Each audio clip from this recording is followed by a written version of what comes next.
दरिया भी मैं, दरख्त भी मैं, झेलम भी मैं, चनार भी मैं, दैर हूँ, हरम भी हूँ, शिया भी हूँ, सुन्नी भी हूँ।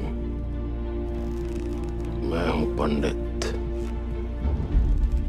मैं था, मैं हूँ और मैं ही रहूंगा।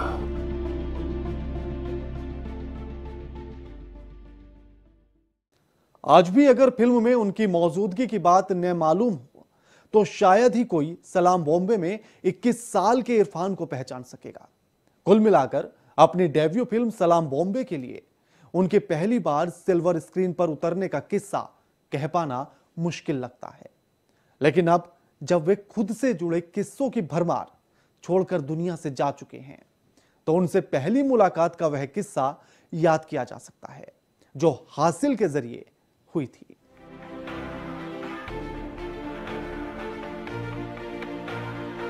फिल्मों में ठीक ठाक ब्रेक मिलने के मामले में इरफान खान खराब किस्मत वाले कहे जा सकते हैं, क्योंकि 1988 के बाद दोबारा उन्हें बड़े पर्दे पर आने का मौका करीब 1.5 दशक बाद मिला। ये और बात है कि साल 2003 में तिग्मांशु धूलिया निर्देशित हासिल तक पहुंचने के पहले वो टीवी पर अच्छा खासा नाम और शोहरत हासिल कर चुके थे। उस पीढ़ी के लोग, खासकर महिलाएं, जिन्होंने इरफान को उनके टीवी वाले जमाने से देखा है, अक्सर ये कहते मिल जाते हैं कि शायद इरफान को कभी बुढ़ापा नहीं आएगा। हासिल के उनके रणविजय सिंह के बेमिसाल किरदार के लिए ये बात तो डंके की चोट पर कही जा सकती है कि बड़े पर्दे पर उन्हें सिर्फ और सिर्फ एक मौका मिलने की देर थी।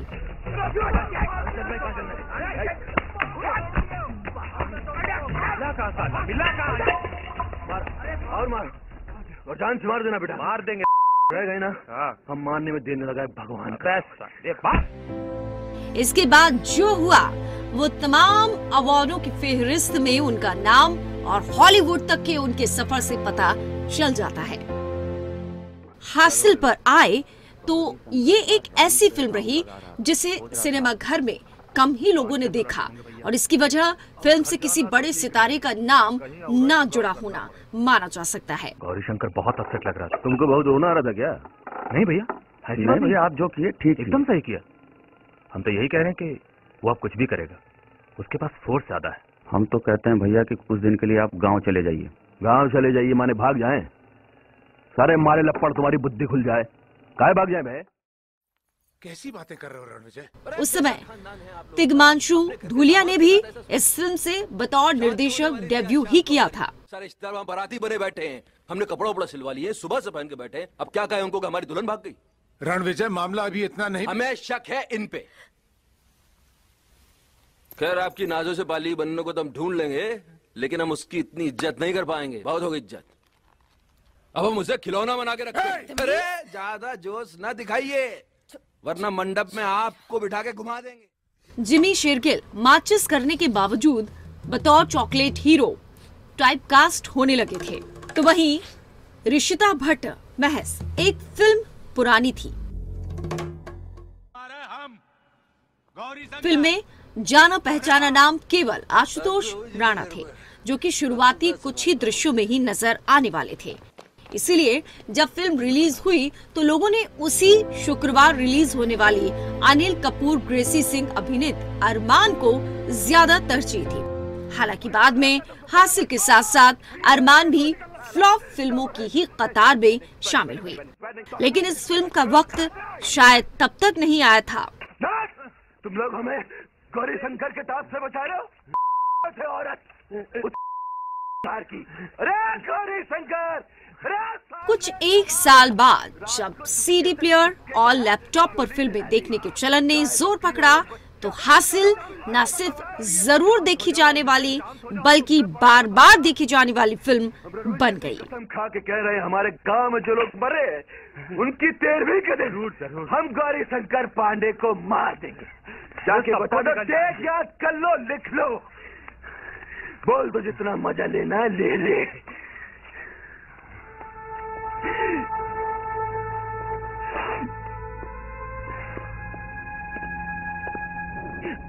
है मुन्ना, खोल खोल। उत्तर प्रदेश की छात्र राजनीति पर आधारित हासिल के कल्ट फिल्म बन जाने की एक बड़ी वजह इरफान रहे। अपनी एंट्री सीन से ही वे इस कदर प्रभावित कर देते थे कि फिर उनके अभिनय के मोहपाश से निकल पाना नामुमकिन हो जाता है। इस फिल्म के हर एक सीन में इरफान की अदाकारी में दूर दूर तक कोई बनावट नजर ही नहीं आती और इसके बाद ठेठ इलाहाबादी लहजे में उन्हें संवाद बोलते हुए देखकर ही आपके मन में किसी इलाहाबादी लड़के की स्पष्ट छवि बन जाती है। अरे खाती चौड़े कर का, अरे बाकी लोग को रोकना बाहर। क्या भैया, हमें मारने की प्लानिंग चल रही है क्या? 2.5 घंटे लंबी फिल्म हासिल में ज्यादातर वक्त छात्र नीति की गंदगी और हिंसा देखने को मिलती है और ये एक्शन या संवादों से ज्यादा इरफान के चेहरे पर नजर आती है। तुम अभी बालक हो, तुमको ज्ञान देने आए हैं कि कहानी जो है हमारी तरफ से खत्म, फिनिश, ओवर। क्लाइमेक्स में जिमी शेरगिल के हमने तुमको अपना भाई माना के उल्हाने का जवाब जब इरफान अबे हमने कहा था बे कहकर देते हैं तो कई बार सुनने के बाद भी खिसियाहट वाली हंसी छूट ही जाती है। अपना बड़ा भाई माना है? इसमें हमारी क्या गलती है बे? हाँ?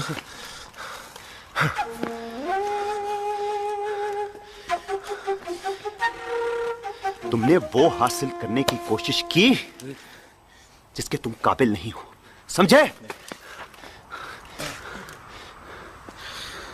मैंने इज्जत से तुम्हें अपना बड़ा भाई क्या कह दिया? तुमने मुझे कमजोर समझ लिया?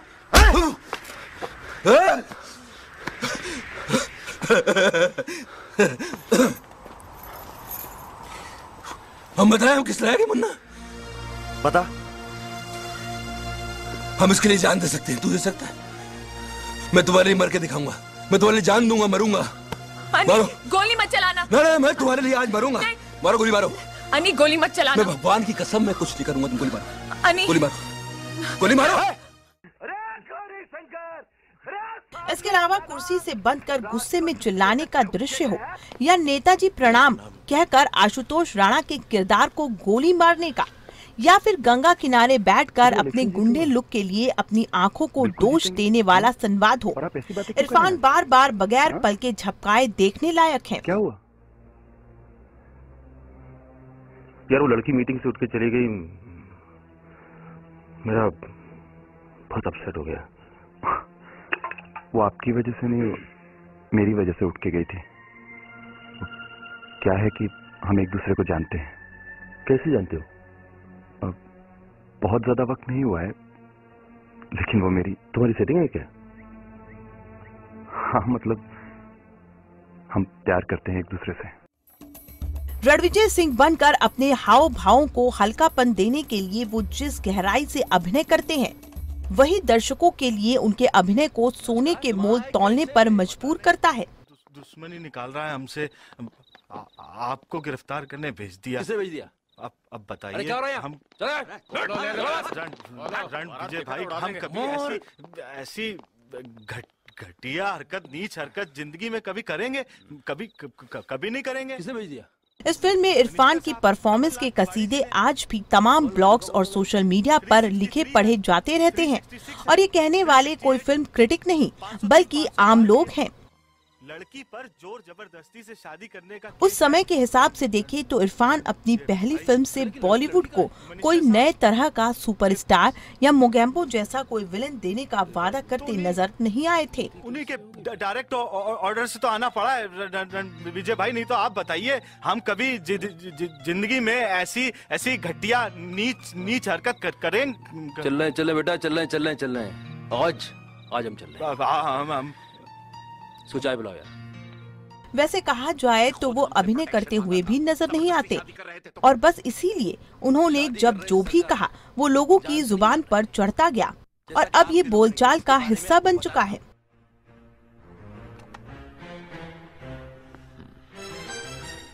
क्या कर लोगे हैं? ऐसा है, मन तो कर रहा है आपकी सरकार गिरा दें। ये तय है कि उस समय जिन लोगों ने हासिल को सिनेमा घर में देखा होगा उन्हें एक्टर नहीं सिर्फ रणविजय सिंह ही याद रह गया होगा। इसी बात ने इरफान को इरफान बनाया। आपके तेवर इतने तीखे क्यों बे?